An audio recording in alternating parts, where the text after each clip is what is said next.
The moment my wife's boss burst through the front door, red-faced and shaking, I knew the trap had closed perfectly. "What did you make him do?" he shouted, his voice cracking with panic. Behind him, my wife stood frozen in the hallway, her birthday makeup smudged, her party smile completely gone. I leaned back on the couch and watched them carefully.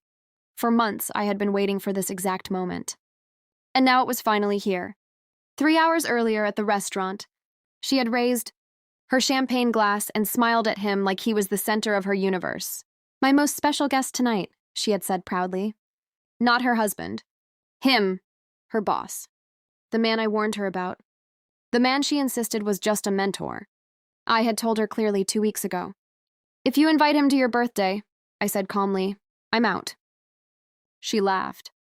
Actually laughed. "Don't be dramatic," she said.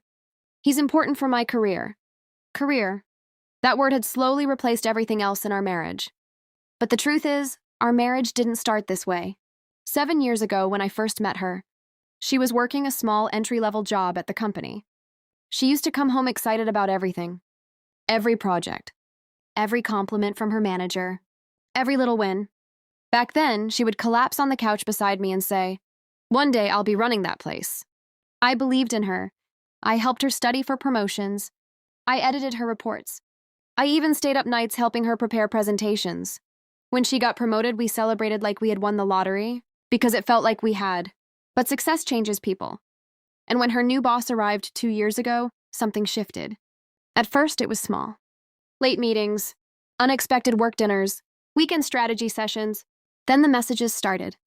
At first, they came during the day, then late at night, then at 2 in the morning. She would flip her phone over when I walked into the room. Little things. Tiny cracks. I noticed them all. I just didn't react, because reacting too early ruins everything. One night, she left her phone charging in the kitchen.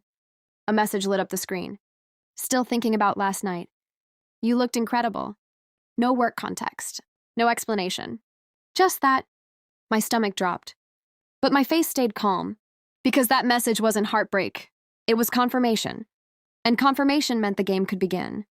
I didn't confront her. I didn't shout. I didn't accuse.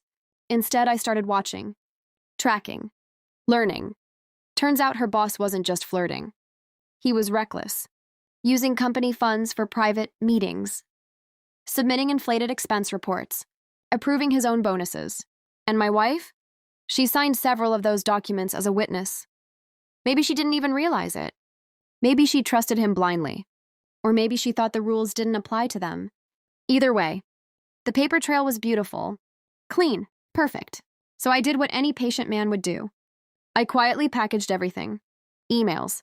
Receipts. Approval chains. Timestamps. And I sent it anonymously to the company's legal department 2 weeks ago.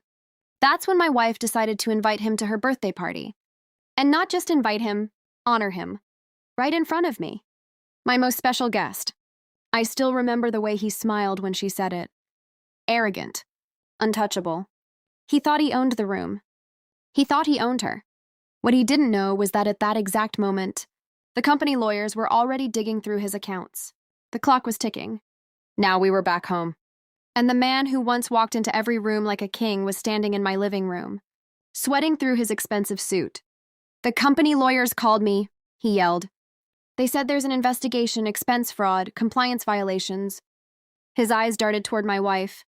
"They said documents were submitted. Approvals with your name." My wife's face turned pale. "What?" she whispered. Then she looked at me, and suddenly something clicked in her mind. "You," she said slowly. I stood up. Calm, collected. "I warned you," I said quietly. Her boss stepped toward me. "You did this?" he shouted. I shrugged. Not exactly. I picked up my phone and opened the email thread. Hundreds of attachments. Receipts. Reports. "Your own paperwork did this," I said. I turned the screen so he could see. Every fraudulent claim. Every signature. Every approval. Every lie. His hands started shaking. "You don't understand," he muttered.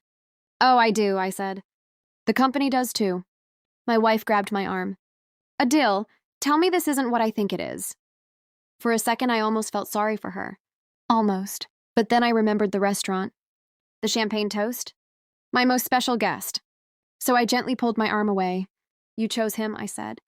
Her boss backed toward the door like a man who suddenly realized the floor beneath him was collapsing. My lawyer will fix this, he said weakly. I smiled. That's good. He opened the door. Because the company's lawyers already have everything. And then he ran. Actually ran. The house fell silent. My wife slowly sank into the chair across from me. You destroyed him, she whispered. I shook my head.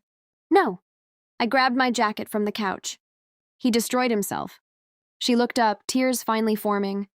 And us? For the first time that night, I allowed myself to breathe. The weight I had been carrying for months lifted all at once. You did that, I said calmly. Then I walked to the door. 7 years of marriage ended in the quietest way possible. No shouting, no drama, just truth and consequences. As I stepped outside into the cool night air, I realized something strange. I didn't feel angry anymore. I didn't even feel hurt. I just felt free